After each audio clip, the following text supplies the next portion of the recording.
All right, happy Thursday, week 5. Hopefully everybody got the test done. I haven't looked yet. Hopefully that got done. I will probably, usually what I do, if there's any late tests coming in, if anybody didn't finish it or didn't take it on time, I wait until after everybody that's going to take it will take it. So the latest you will get your test back completed grading will be Sunday, sometime Sunday. The earliest, if everybody finishes it tonight, you could possibly get it done tomorrow night. I don't know, though. I have 5 grandkids all day tomorrow. So we will see. So it could be tomorrow, it could be Saturday. So anytime Friday, Saturday, or Sunday, I know that is really not specific, but it'll definitely be before Monday. I will have them all done. All right, so today I know everything we've done up to now has been foundational, but today's gonna give us some important new calculations that we're gonna be using in chapters 8, 9, and 10. 8, 9, and 10 go really well together for our last test, for test 3 that you're gonna have later on. So these 3 chapters go together really well. The only thing that I don't like is in 9 and 10 proportion comes before mean. And in 8, we do mean before proportion. So it kind of annoys me the order of it, but I'm weird like that.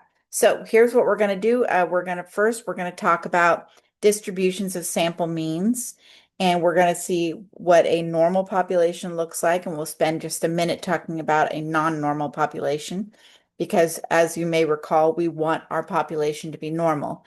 In order to do the work that we're doing, we need to have a normal population. So I'm going to show you what to do if we don't have a normal population and how to make it normal. And then in 8.2, we're going to talk about the sampling distribution of proportions and all of the math that entails. So the math that we're doing this week will carry forward to 9 and 10. We're just going to build on it from here on out. Okay, so that's today. So let me describe what a sampling distribution is. So what a sampling distribution is when we take all possible samples of a certain sample size. So I'm going to start super small. So if I had a sample or a population of 3 and I was doing a sample size of 2, there are 3 different samples that I can take of sample size 2 that incorporates all the possible like iterations of it. So with a sampling distribution, it is all the possible samples. However, the math that we're going to do is going to deal with how many, like with fewer than all of the samples. Because if we're looking at the population of like the entire United States, I can't take every single possible sample. That would be ridiculous. But I can take a large enough number of samples that my math is going to be valid. So when we're doing sampling distribution of sample mean, what I do is um, I take a sample of a certain size and then I find the mean of that.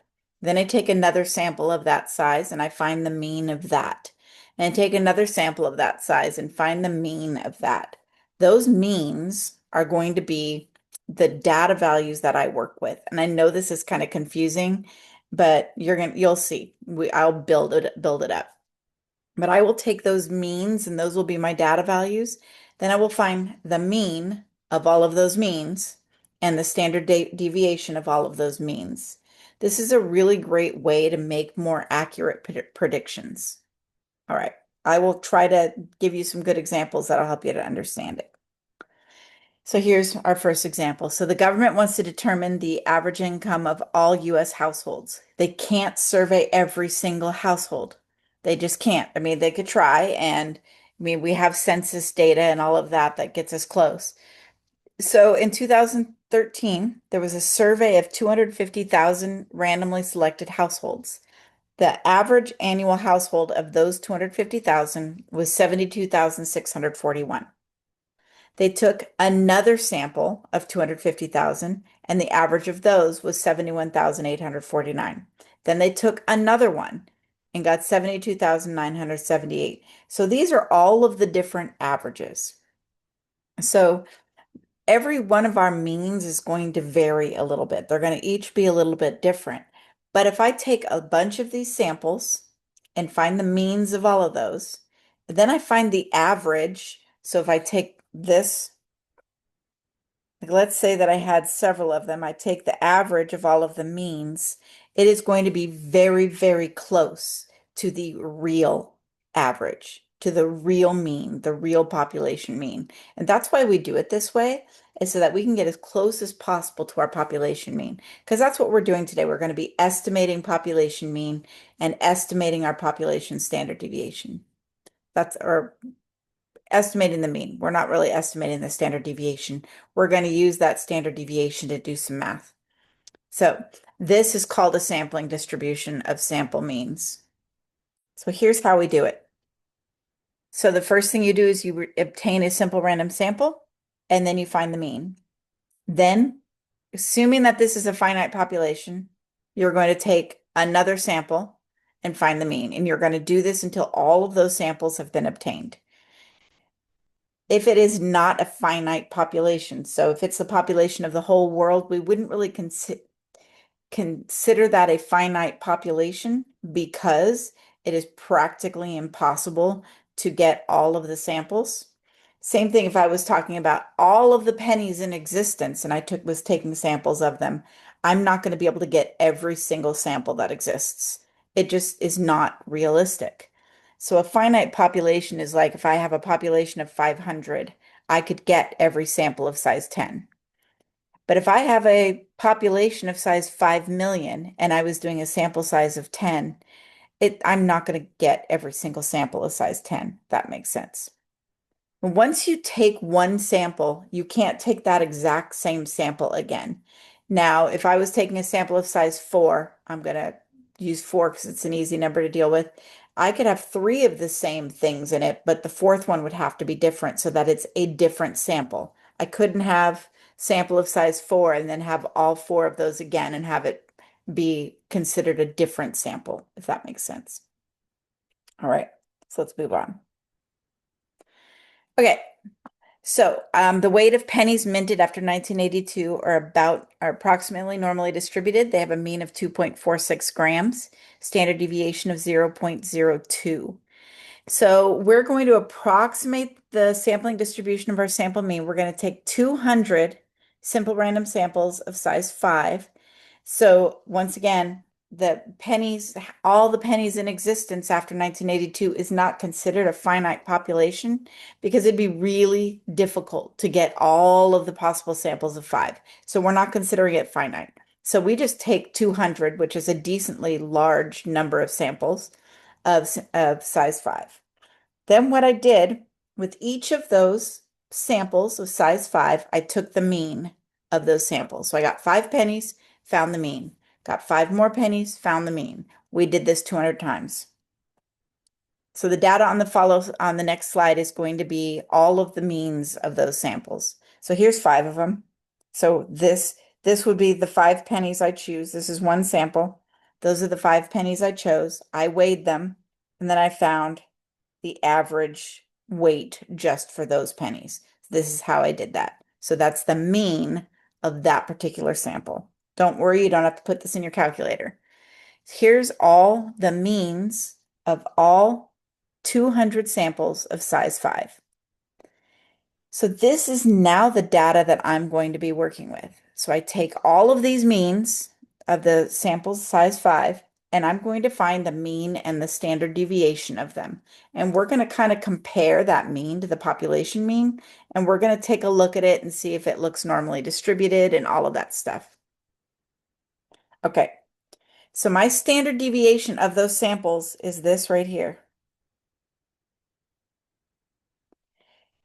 The reason the standard deviation is so much smaller than our population standard deviation is because we found the averages, the average weight of all of those samples. We would not expect the averages of all those samples to differ from each other too much because it's the average of the 5 pennies. So we would not expect them to be differ from themselves much. That's one of the nice things about this is it brings my standard deviation down super small when I'm using the average of all of those weights. So here's the histogram of that. This is a nice bell curve. It is. It's a nice, pretty bell curve. I can draw a bell over it. I mean, that one is kind of high, but other than that, I mean, this is a pretty nice bell curve. Yeah, I let that be at the top. I could make it taller if we wanted to. It's still a pretty much a bell curve. There's, I mean, it might be slightly skewed, but it's pretty much a bell shape. I would probably call it bell shape. But let's play with these pennies a little bit. So what we're trying to determine is what happens to the standard deviation when I change my sample size. So if I chose a sample size of 10 or a sample size of 100 or different sample sizes, what's going to happen to the standard deviation? Let's take a look right here. As the size of the sample increases, the standard deviation of the distribution decreases. If I have a bigger sample of pennies, it makes sense that I would have a more accurate mean. It makes sense that that mean would look more like the population by having a larger sample size of pennies. Because one outlier in a sample size of 5 is going to make a bigger difference than one outlier in a sample size of 20. It's going to make a bigger difference to the mean if I have one outlier in there. So if my sample size gets bigger, my standard deviation is going to get smaller, and I'm going to show you this on some histograms. Okay, we're going to do sample size of 20. So remember, the mean, the population mean is 2.46. So let's take a look. Sample size 20. My population mean, or my mean of the mean of all the means is 2.46, which is the same as the population. That's great. But take a look at my standard deviation. It is even smaller, 0.0045. It's almost half, slightly more than half of what it was for 5. And this curve is even prettier. This bell curve is even prettier. So because there's going to be less variability with the larger sample sizes, larger sample size make it more normal and make our standard deviation smaller. So this is really lovely, and this is going to be super important in a little bit. You might have a question in your homework that asks you what happens to the standard deviation as your sample size gets bigger. It might ask you that. I can't remember if it's there or not. I seem to remember it being there, but I could be lying unintentionally. Okay.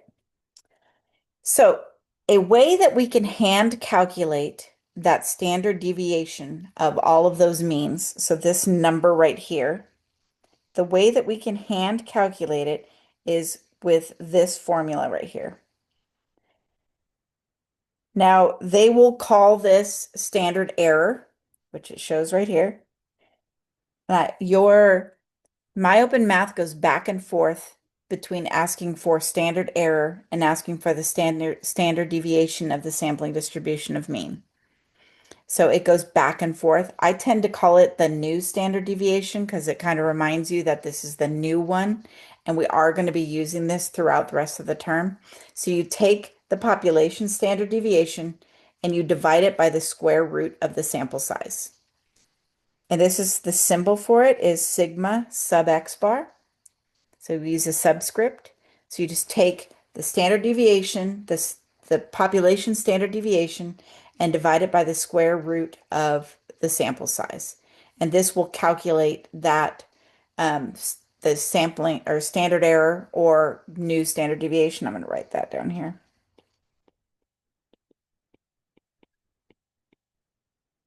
This is how I refer to it, the new standard deviation. So when we're doing with the sampling distribution of means, this is the standard deviation you're going to use. All of the rest of the calculations we're going to do are going to be exactly the same. We're still going to be using normal CDF, which is great because we just learned that in chapter 7. We just tested on it, and we've got this normal CDF step. We'll be using normal CDF and we'll be using this new standard deviation or the standard error. Okay. So let's use the standard error formula to see how close we are to the actual, because on our histograms, we found the actual standard error or new standard deviation. And this is just with a calculation. So this right here is a little bit off. So when I did 0.02, which is our population standard deviation, divided by the square root of 5, we got 0.0089. The actual was 0.0086. I don't think anybody cares about 3/10,000ths. I think 3/10,000ths is still super close. Yeah, I don't think anybody's mad about that. So when we use the sample size of 20, we get 0.0045. That is exactly what we got with our histogram. That's exactly what we got there with our sample size of 20, which is awesome. So this shows that this calculation is pretty accurate. And it's fast. You can put the whole thing in your calculator at once. It's pretty fast. It's nice when we have get perfect squares on the bottom. If you have like a sample size of 25 or a sample size of 9, it's real nice. It makes it a lot easier. But rarely do they do that for us. We're going to do a couple examples and then we'll move on with this. Ouch. Okay. All right. So if this is important, I believe this is another question that you're going to get on your homework. If the random variable x is normally distributed, so if our population is normally distributed, then our sampling distribution of sample mean is also normally distributed. So if our population is normally distributed, our sampling distribution is normally distributed. So it's really nice. You don't have to worry about it. You don't have to deal with any of the checks that we're going to have to do in a little bit. If the population's normal, our sampling distribution is normal. And this is perfect and lovely and all of that. And I'm going to move on. Okay. An IQ test, the intelligent quotient is a measure of intelligence of the standardized test. So we have a mean of 100 and a standard deviation of 15. So we want to know the mean and the standard deviation of our sampling distribution if the sample size is 9. So important here, the mean of our sampling distribution is always going to be whatever our population mean is. I'm going to put a note right there. Always the same as population. So our mean for our sampling distribution is always going to be the same as the population. Our standard deviation, on the other hand, we're going to use sigma divided by the square root of n. So that is going to be the population standard deviation divided by the square root of 9. I love that this is a nice pretty one that I can do in my head. 15 divided by 3 equals 5. So our standard error, this is standard error.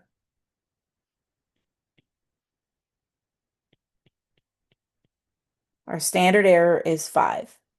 It's also a new standard deviation, or they might ask you for a standard deviation of the sampling distribution, or they'll ask you for standard error. They're exactly the same thing. Questions so far? Are we doing okay? Okay, good. All right. So the mean weights of pennies minted after 1982 are approximately normally distributed with a mean of 2.46 grams and a standard deviation of 0.02 grams. We want to know the probability that in a simple random sample of 10 pennies minted after 1982, we obtain a sample mean of at least 2.465 grams. We don't use the complement rule here because this is normal CDF. So I guess I lied to you about every single time you see at least. that this is greater than, so we're looking for the probability that our sample mean, that our, that our X bar greater than or equal to 2.465. This is what we're looking for. Okay, the first thing we need to do is we need to find the mean and the standard error. So remember that our mu sub X bar is going to be the same thing as the population mean. Our standard deviation sub X bar is going to be that sigma divided by the square root of n. So I'll do 0.02 divided by the square root of 10. I'm going to show you something cool though with your calculator in a minute here, because I can. So it's approximately, I'm going to just go do 0.0063. That's what I'm going to put it out as. So we're just going to use normal CDF here. Since it's greater than or equal to, do normal CDF 2.465, 1E99, 2.46, and then our new standard deviation. I'm going to go to my other screen, to my calculator, because I want to show you something really cool that these calculators can do. Okay, let's do normal CDF. I'm going to do it the regular way first, without rounding or with rounding. So I want 2.465. I'm going to move kind of fast here because you've already been doing this. 1E99. Our mean is 2.46. And then our standard deviation was 0.0063. So what this is asking us wants to know the probability that if I took a sample of 10 pennies, that their average weight would be greater than or equal to 2.465. So if I took another sample, what's the probability that their average weight would be greater than that? That's what it's asking me. It's about 21.4%. Okay, I'm going to show you the really cool thing. Something that's really neat that I discovered accidentally one day is that you can just do math in these boxes. So I could go down here and I could actually put my math in here. So I could do 0.02 divided by square root of 10. So I could just do the math directly in there. And notice how it's in here. So if you're typing it this, with this setup, you can put it in there also. So you can just put the math directly in there, and then it hasn't rounded anything. Notice the numbers are slightly different. It's because we got this number, the 0.0063, we got that by rounding. This one has no rounding at all, so it's a little bit more accurate. It's still 21 point, well, it's like 21.5, but I really like it because then I don't have to do extra calculations. So you don't have to do that. It's just something kind of cool whenever you're doing any kind of, any of these, whatever ones of these require math in them, you can just put math in there. All right, let's do another one. This is what it would look like. So we're looking for the greater than, we're looking for if they had a mean greater than. This one, for some reason, they put it into a z-score. They converted it to a z-score first, and I hate when they do that. So we're just using the calculator. Just use your normal CDF. Converting it to a z-score is just extra math, and we don't need that. So just use your calculator. All right. And I'm going to work quietly behind you. I want you to try this one. So the IQ of humans is approximately normally distributed. We have a mean of 100 and a standard deviation of 15. We want the probability a simple random sample of size n equals 10 results in a sample mean greater than 110. So what's the probability of me getting a sample of 10 people and that average of IQ? Yes, exactly. Yes. Would be that or greater. So what she's saying to those who can't read it says in a simple random sample of 10 pennies, there's a 21.4% chance that the sample mean will be 2.456. Yes, or greater because it says at least. So yes, exactly. Good. Good interpretation of that. Perfect. So in this one right here, saying the probability that I take a simple random sample of size 10 and that the average IQ in that sample is greater than 110. What is that probability? So go ahead and start working on it. I'll work quietly behind you. If you get stuck, go ahead and look up.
My probability that the X bar is greater than 110.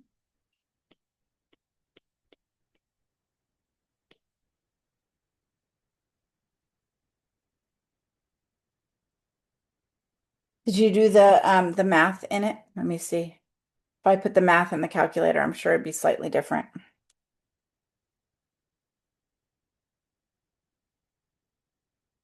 Yeah, I got 0.175 when I put the math in there also. There we go. When I didn't put the math in there, I got 0.174. I believe that my open math allows for either answer. Because my open math usually has like a range of values it'll accept. But if it doesn't like it, then go back and do it the other way. But I believe that it allows it. So about a 17.5. Wait, I missed a zero. There's a zero in there, so it's even less than that. Okay. So about a 1.75% chance that we would have an average IQ of greater than 110 if we took a random sample of 10 people. That's kind of crazy. Because I think of 110 as in just like a fairly normal IQ, but I guess if 100's average, I guess it makes sense. I don't know. Any questions on this before we move on? All right. Okay. So sometimes we have a population that's not normal. So for example, right here, rolling dice, we know that that each die that it has the same probability. So the probability of rolling a three is exactly the same as the probability of rolling a five.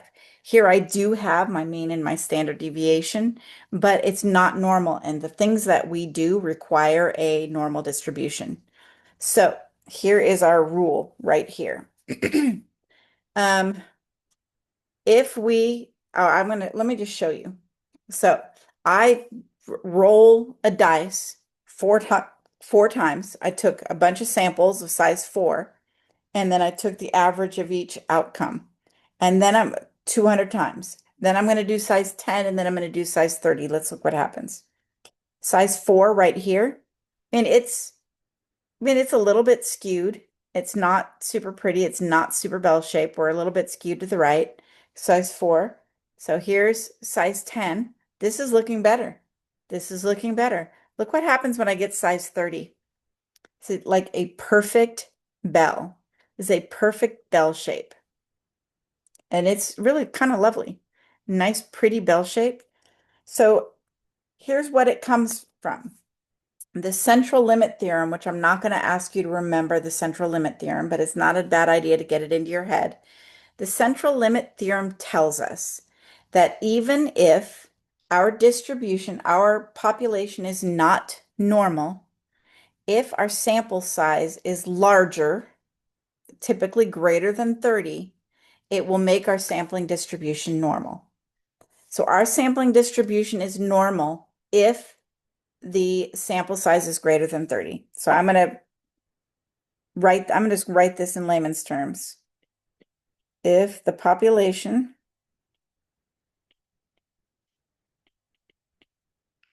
is not normal, that should have been a comma, our sampling distribution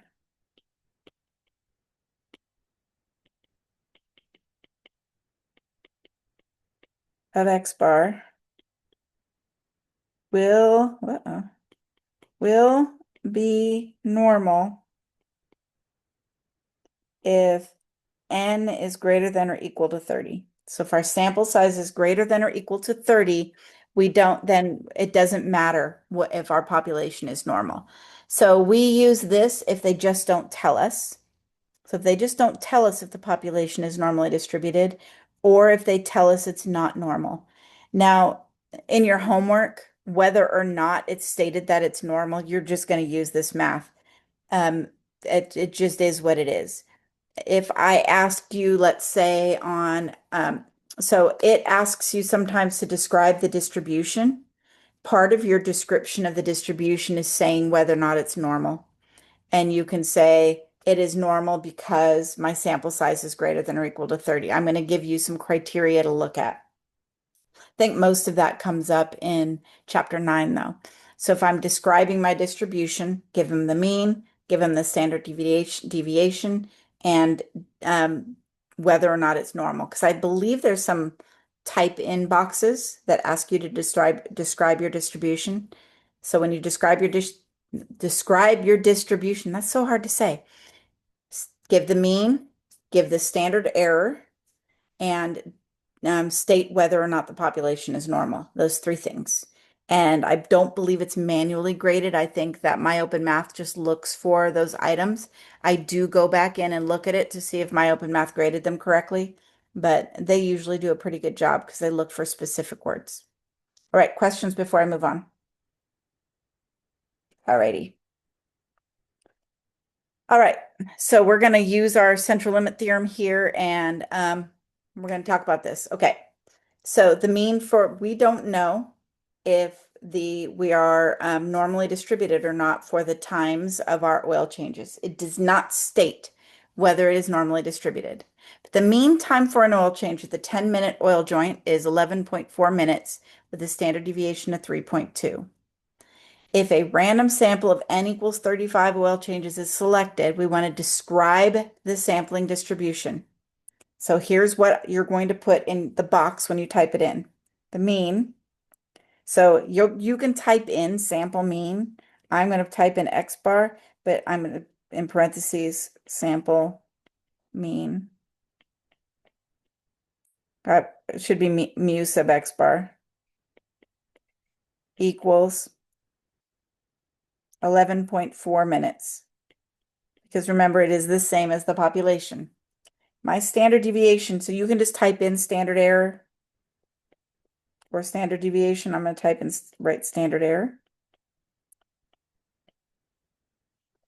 Is going to be 3.2 divided by the square root of 35. You don't have to show them your work on that. You can just type it in. 0.541. I don't know how many decimal places we want to go out. Okay. The last sampling distribution. I'm not going to write the whole word out. Of X bar is normally distributed because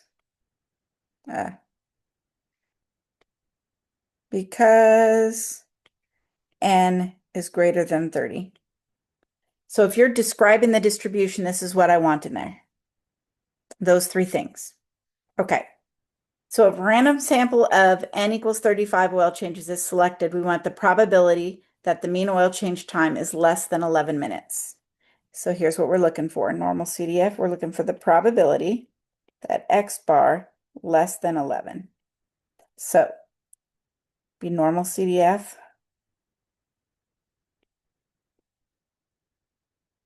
Negative 1E99, 11, 11.4, and you could either put the math in there or put 0.541. Either one is fine. Let's take a look.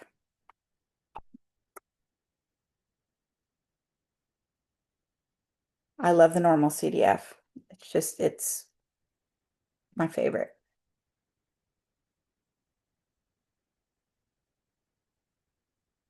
I did not put the math in mine.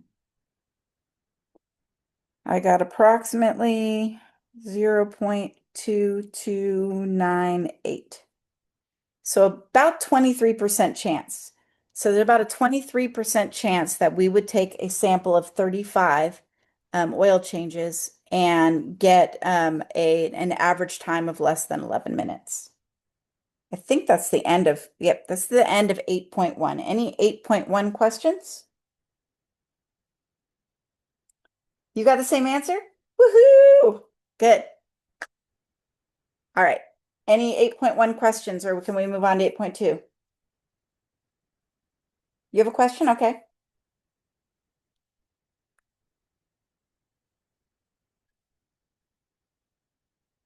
I'll take a drink while you are typing.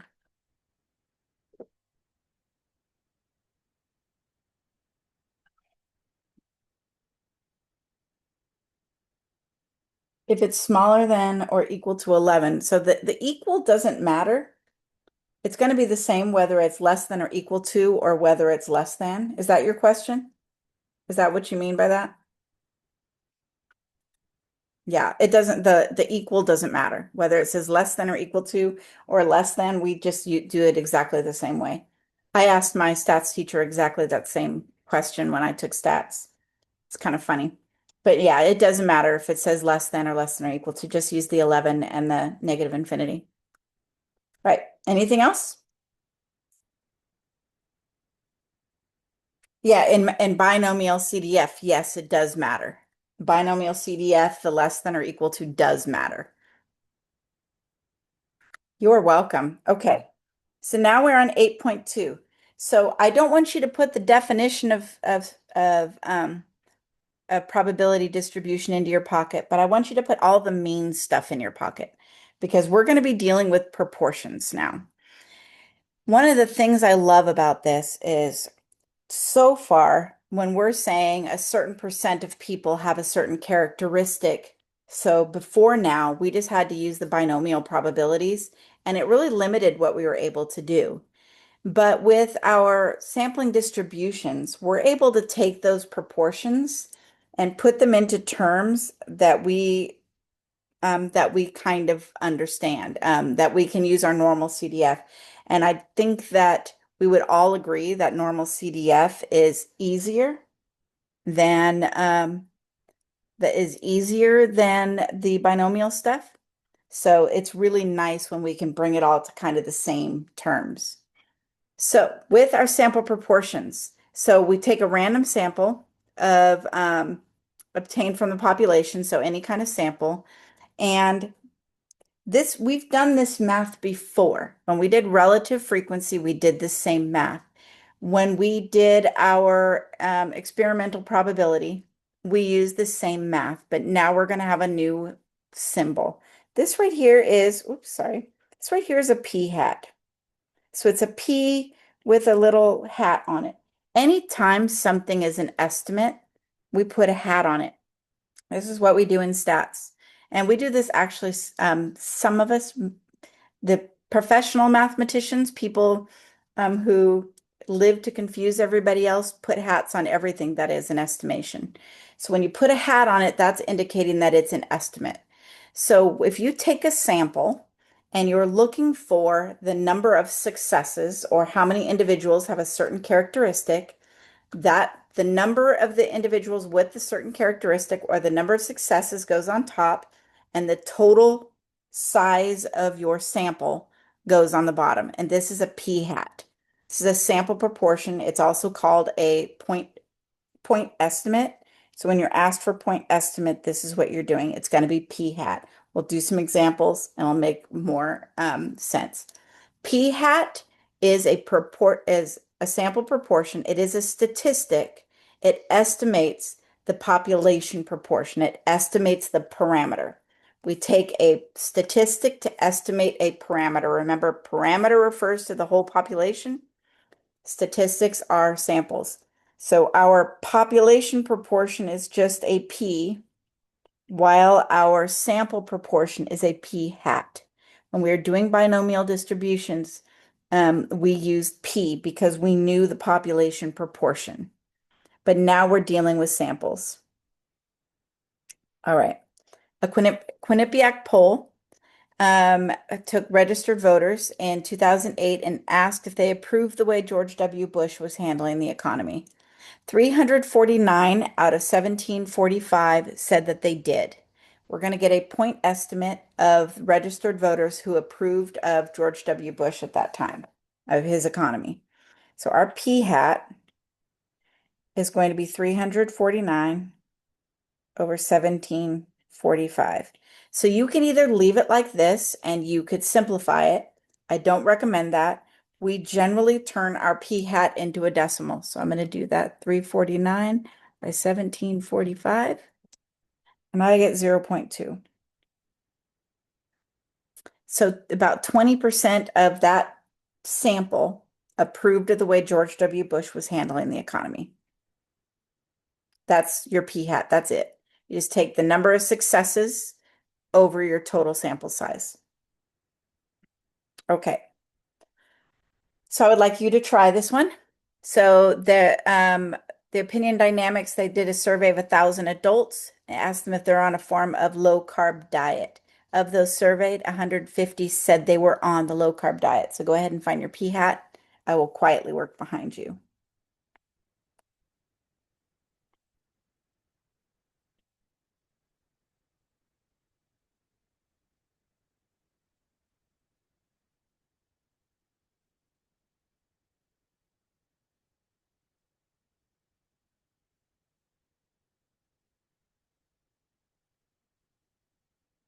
I probably could have done this one in my head, but perfect.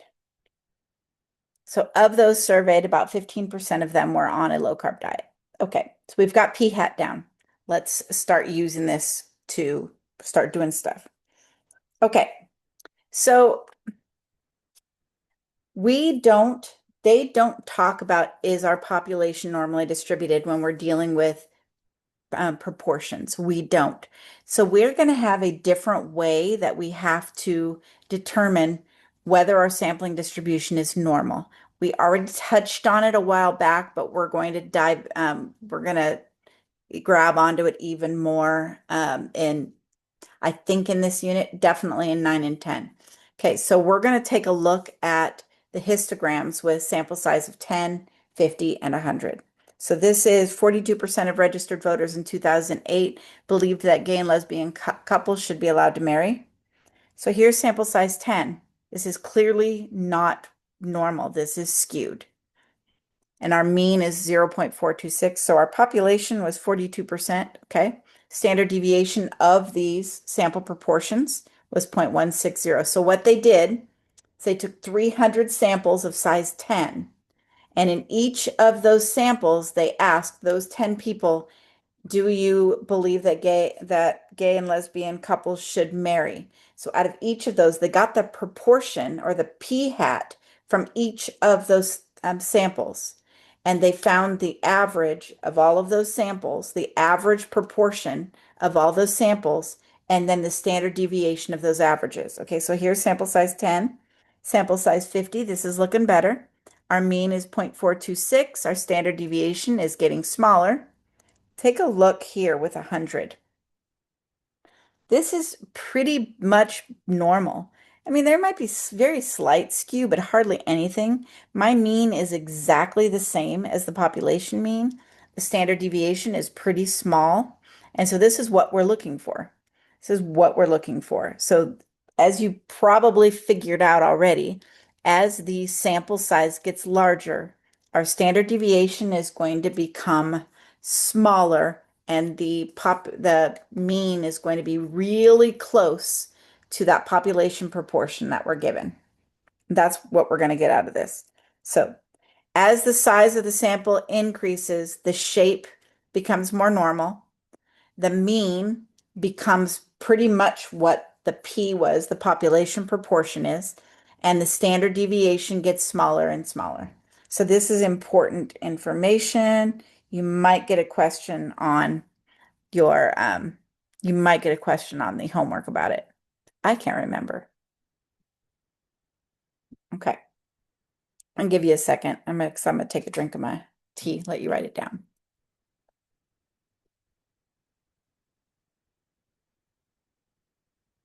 Okay, go ahead. I'll pop back over there. Are you talking about these right here?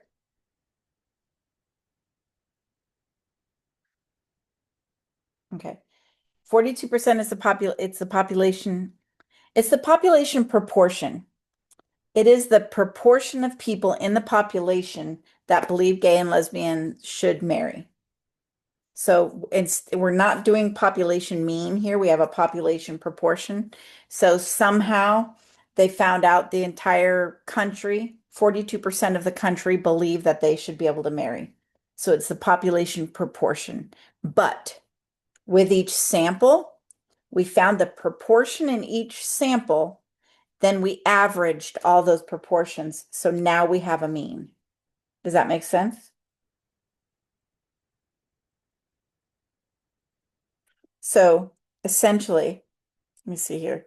So my mean sub p hat equals the population proportion. So we took the average proportion of all of the samples and we created a sample mean.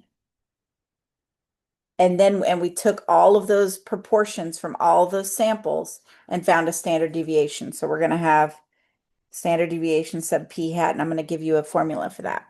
Does that make sense?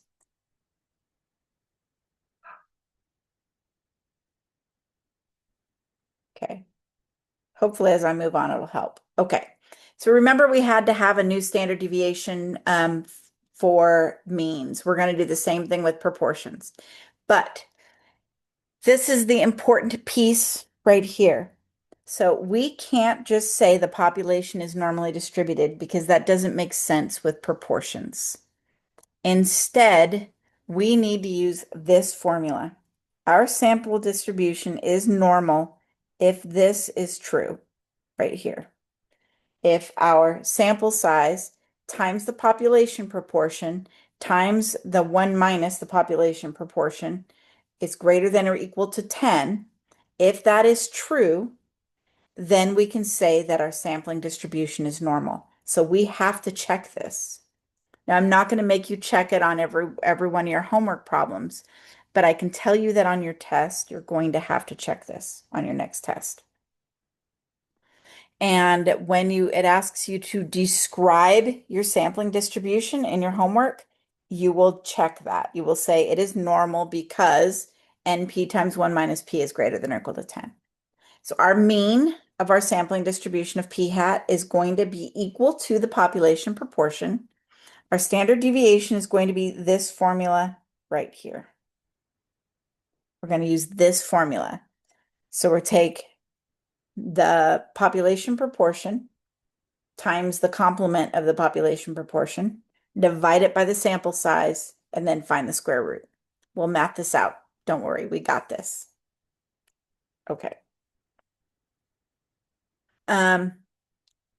So another important thing here, when we are sampling from finite populations, so if we have a population we're looking at like sampling from a school or sampling from, I don't know, a bag of M&Ms, our sample size can't be greater than 5% of the population.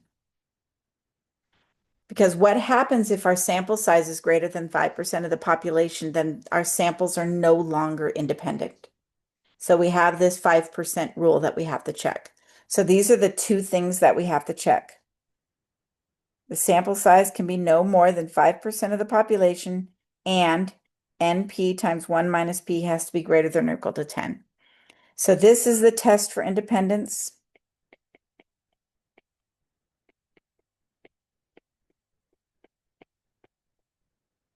And then this is test for normal.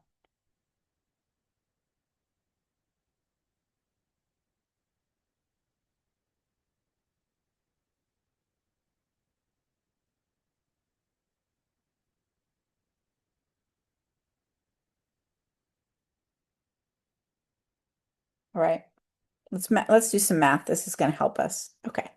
And I know that this is all going to be done on the next page, but I find most students, if I walk through it and talk through it, it's more helpful than if it's all typed out. So I'm going to do that. So according to this time poll, 42% of registered voters believe gay and lesbian couples should be allowed to marry. We obtained a simple random sample of 50 voters. And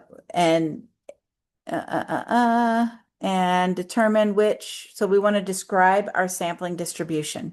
Okay. So our sampling, we're not looking for a probability right now. We're just describing our sampling distribution. The first thing I'm going to do is say that 50 is less than 0.05 of n. Remember, the big N is a population. 50 is less than or equal to 5% of the entire population. Therefore, this means therefore, I just don't have a whole lot of room. These three dots mean therefore. Independent. You can write the word therefore out if you want, or these three dots just mean therefore in math shorthand. Okay, the next thing that we're going to do, NP times 1 minus P, is it greater than or equal to 10? So do 50 times 0.42 times 1 minus 0.42.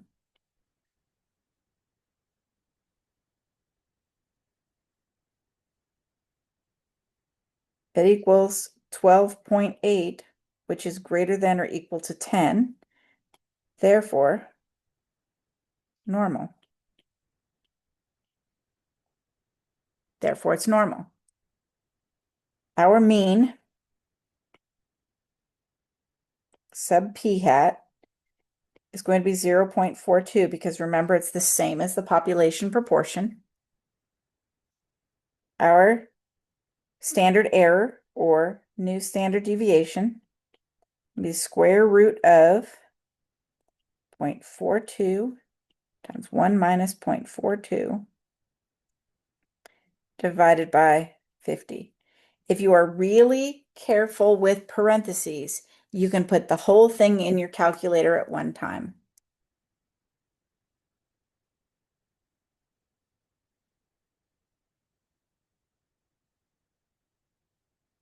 I got 0.0.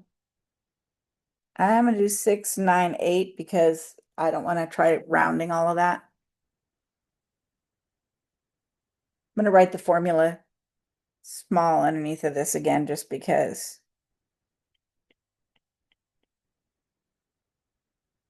So this would be how you describe it. So if in your homework, it asks you to describe the distribution, this is what I'm looking for. Test for independence, test if it's normal, give me the mean, and give me the standard error / standard deviation. These are the four things I want in 8.2 if I ask you to describe the distribution. Those are the four things I'm looking for. Questions on this before we actually move on to the probability stuff? No? Okay, good. Let's see, this just did all the stuff that I just did. I knew it was all typed out. So in our simulation, we got 0.072 for the standard deviation. This is super close. It's not far off at all. Okay, so now we're going to start using probabilities. I'm not going to describe a sampling distribution again. We're going to, we don't need to do that. I'm going to do probabilities now. Okay. According to the for Disease Control and Prevention, 18.8% of school-aged children aged 6 to 11 were overweight in 2004.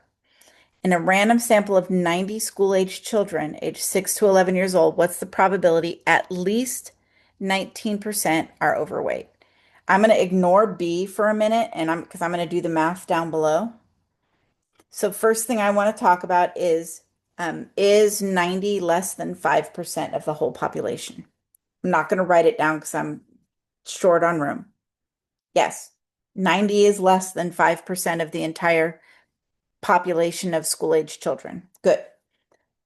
Now we need to figure out if NP times 1 minus P is greater than or equal to 10. I'm going to do it up here on the top. Is NP times 1 minus P greater than or equal to 10? Let's check it out.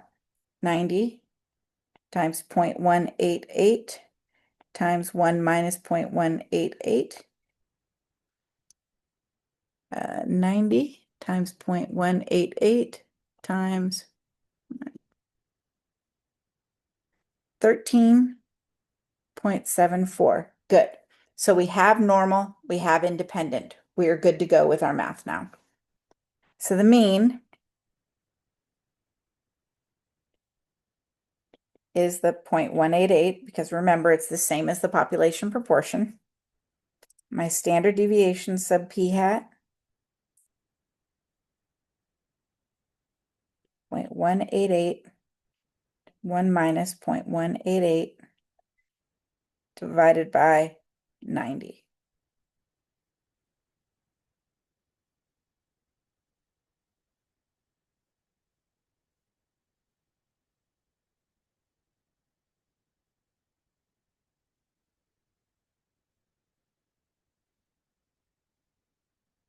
Approximately 0.041. I'll just leave it at that.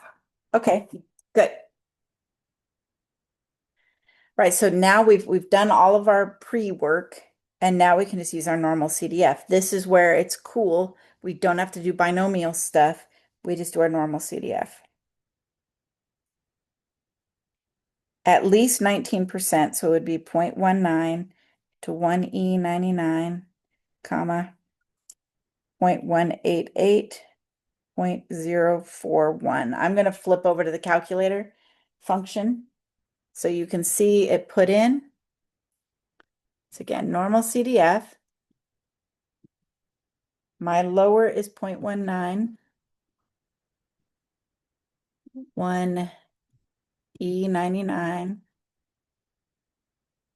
0.188, 0.041. And if in your head you're asking, can I just put all that math in there? Absolutely. We're going to do that in a second. Okay, I got about 48%. Let's do it with putting the math in there.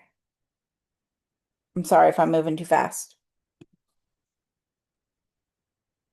I'm going to put the math in here. Square root of, now see, this is a lot because I need to put a parenthesis and do 0.188 times 1 minus 0.188 parenthesis divided by 50 parenthesis. There's a lot of parentheses there. Because I put this first parenthesis is around the whole thing. The second one is just around my numerator. This third one here is just around this 1 minus 0.188.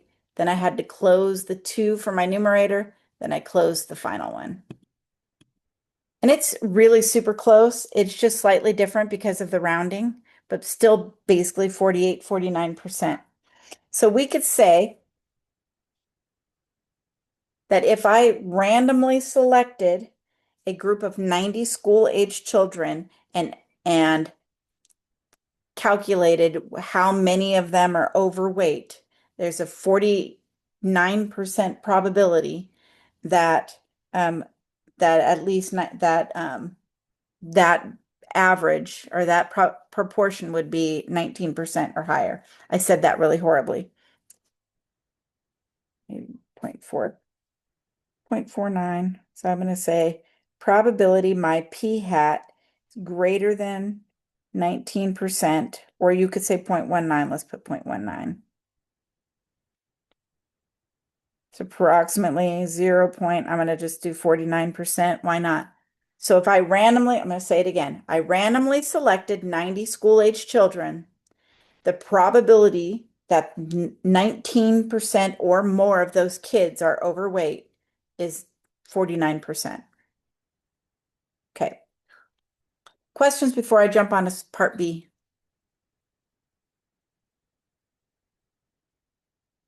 Okay. I'm going to erase. Yeah, I'm not going to erase all of it. I'm going to leave my mean and my standard deviation. I'm going to get rid of this right here. I don't even want to do that. Okay. I'm just going to erase some of it. Okay. So letter B is looking for a little bit of like, you're thinking outside the box here. So suppose I took a random sample of 90 school-age children, age 6 to 11. In that sample, 24 of them were overweight. So remember, in normal CDF, we don't have an exact number. We don't have exact certain amount. So what we do is if the number they're giving us is larger than the population proportion, we do greater than. If the number they give us is smaller than the population proportion, we'll do less than. This one's 24, we're going to do greater than. If they would have given us said, what is the probability that that 15 of them were overweight, we would do less than. So what this is asking me is they got a result of 24 overweight children. So let's find the probability that 24 or more would be overweight. Let's figure that out. Stick with these numbers that we have here. We already have those numbers. I'm going to put that in my normal CDF. 24, 1, E99, 0.188.041. Is that it? Did you get 0? I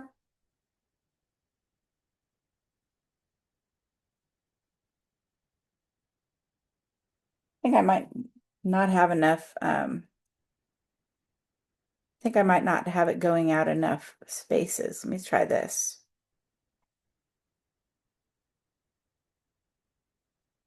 Did you get 0? I got 0. There's a 0% chance. I just want to see what you got when you did it. Yeah, you got 0. Okay. So there's basically a 0% chance. I'm sure that if we went out like 15 decimal places or 12 decimal places or something like that, we would get a number. But they're saying that if the actual population proportion is 18.8%, if we took 90 school-age children, if that's the actual population proportion, there is 0 chance that we'll get 24 overweight children in a simple random sample.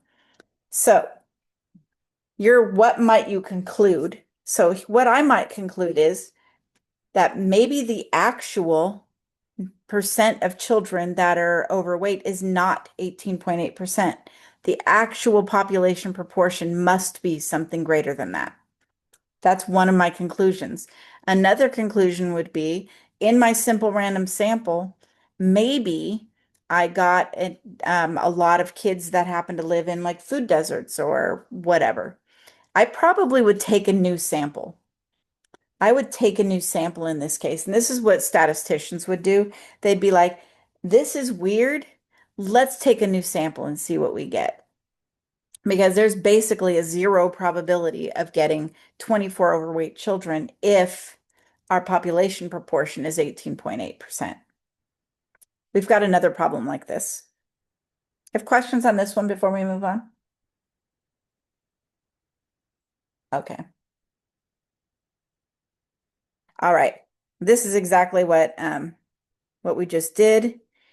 And did they get 0% on theirs? They didn't. Let me see here. What might you conclude? I'm trying to see if they got 0. Come on.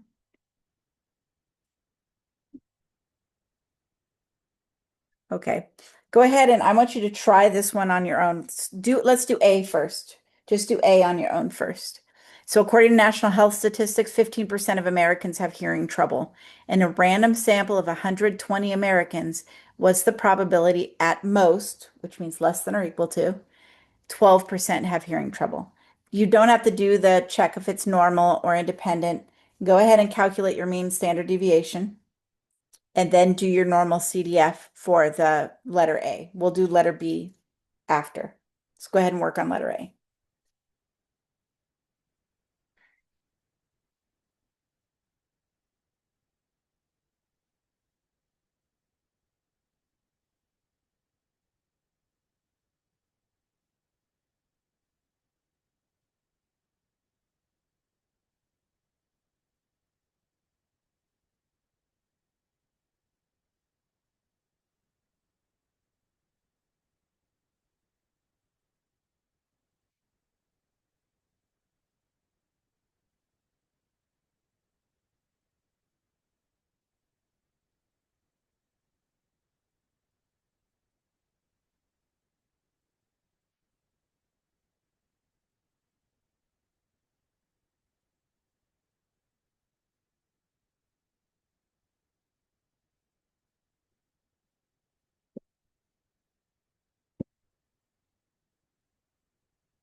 Let me see. Did you do the math in your calculator? 0.12? Because 120 is the sample size. So we don't put the sample size in our normal CDF. The 0.12 is the at most 12%. We only use the sample size for the standard deviation. Yeah, I got about 18%. That's what I see. That's what you got. Yeah, so the 120, we only use that for the standard deviation. See, Melissa, I had glanced over there and thought that I was in Zoom 3 times. I didn't realize that you popped in. Sorry. Hello, welcome. Sorry about that. I was like, how am I in Zoom 3 times? Yeah, the 0.12 is our at most 12%. So we do less than or equal to the 12%. We only use this is the only place that we're using our sample sizes right here, right there. Okay, so we're going to do this again. We're going to use our mean and standard deviation again. So this is suppose that we have a random sample of 120 Americans who regularly listen to music using headphones. So this is a subset of our population that we're taking a sample from. We're taking Americans that listen to music with headphones and comparing it to all Americans, but we're using the all American mean and standard deviation. 26 of them resulted having hearing trouble. So our p hat here, or sorry, so 26 so we need to find our p hat. So our p hat here is going to be 26 out of 120 because we need to figure out what this proportion is. So when we do 26 divided by 120, we have 0.217. So since our p hat is greater than the population proportion, we're going to use greater than or equal to for our normal CDF. It's going to look like this.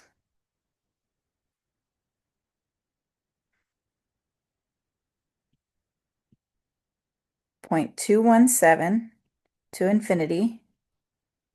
Use the 0.15 and then 0.033. Sorry, I went kind of to the edge of the screen there. Let me fix that, see if I can fix that.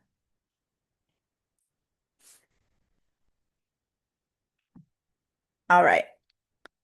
So this is going to show, so if I got that 26 out of 120 or more, what's that probability? What is this probability that my p hat is greater than or equal to 0.217? That's what we're looking for. I don't know what's wrong with my writing. Good thing it waited until the last slide. Let's go ahead. Uh-oh. So let's go ahead and do that.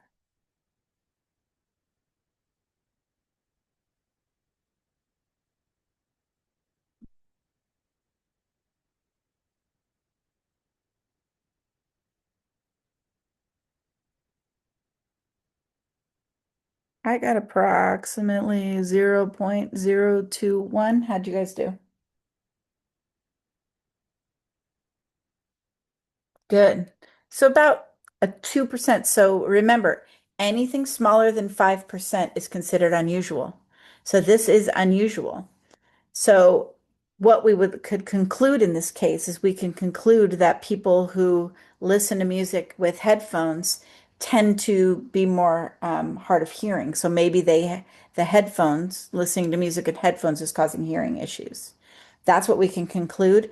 And of course, they don't just take this one sample and conclude that. They would redo this because the thing about experiments is you have to be able to replicate it. So they would do again, they would find another sample of 120 and they would run the experiment again. I see you're asking a question. I'll give it a second. See you're typing something there. Is that typing? I think so. Ouch, my cat. All right, do we have questions here?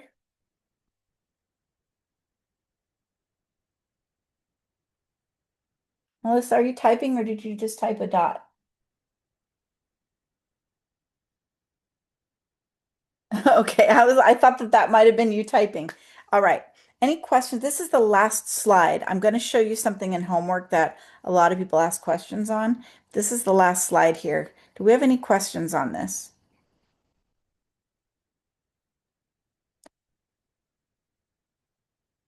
Repeat B. So are you talking about the whole thing or just the conclusion?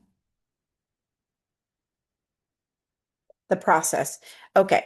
So what I did was I took 26 and divided it by 120 to figure out the proportion of that sample that had hearing issues.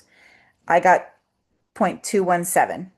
That's the proportion of my sample that have hearing issues. And it wants to know, I'm taking that sample to try to determine the probability of getting that many or more. So the probability of having 26 or more out of 120 with hearing trouble. The reason I'm doing more is because my population proportion is 15. If my sample is larger than my population proportion, I'm going to do greater than. If my sample is smaller than my population proportion, I'm going to do less than. This one's larger, so I'm doing greater than. So I just did the normal CDF. This is my p hat for my population proportion to infinity. And then I used my regular mean and this new standard deviation that we calculated right here. And then just found that probability.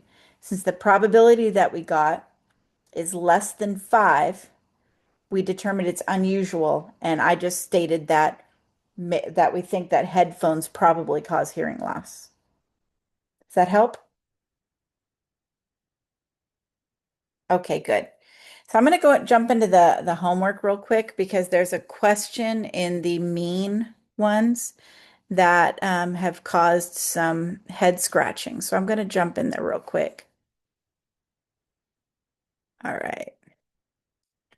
So this one right here, this one is looking for the new standard deviation in the mean. You're going to put the mean here. You're going to add 2 standard deviations to that, the new standard deviations. Add 2 standard deviations. That number's going to go there. Subtract 2 standard deviations, and that's going to go there. That's not the question I was talking about. It's just the one that popped in my head. All right. See here. This one right here, I'm going to write it down because this has caused trouble. This isn't the one I was talking about either, but this is a good one. Okay, so the graph on the bottom is our sampling distribution. So the mean and the standard deviation on our graph are the new standard deviation and the mean of our sampling distribution. So our new standard deviation, or our sigma sub x bar, is 5, because 117 minus 112 is 5. It gives us the sample size right up here. My sample size, my n equals 9. It wants me to find the population standard deviation. Now, it might ask you to find the sample size, and it might ask you to find the population standard deviation. Those are the 2 possibilities. I'm going to go back to my. So what you're going to do is you're using this formula and some algebra. My sample size is 9. I don't have my population standard deviation. I have my new standard deviation. So we're just going to math this out. Square root of 9 is 3. Multiply both sides by 3. My sample standard, or my population standard deviation, is 15. So you're just solving for a different value in the equation, the function, the formula, whatever. You're just solving for a different number. So my standard deviation is 15. So you're just using that formula to solve for a different value. Okay, let me go back. It's a different question. This is the one right here. Okay. This is the one that was in my head. This tells us we're normally distributed, gives a mean and a standard deviation, and it says I intend to draw a random sample. Okay. This top one right here is the chapter 7 process. This one here is chapter 8. Let me show you the difference. It says find the probability a single randomly selected value is less than 103.1. This is a single randomly selected value. Remember, in chapter 7, we would say something like, what is the probability I would randomly select a person and their whatever is less than this number? That's what's happening here. I randomly selected one individual. There's no sample involved. So you use the regular standard deviation. You're going to use this 13.9 in your normal CDF. The second one here says the probability that a sample size of n equals 27 has a mean less than this. Look at it does, I wish it would have given me an X bar. Sorry about that. But notice that it wants to know the probability that a sample size of this would have a mean of less than this.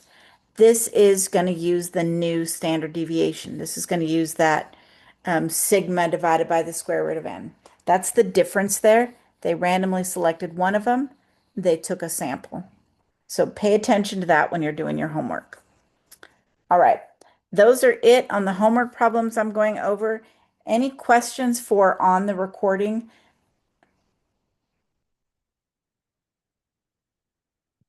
I'm going to turn off the recording.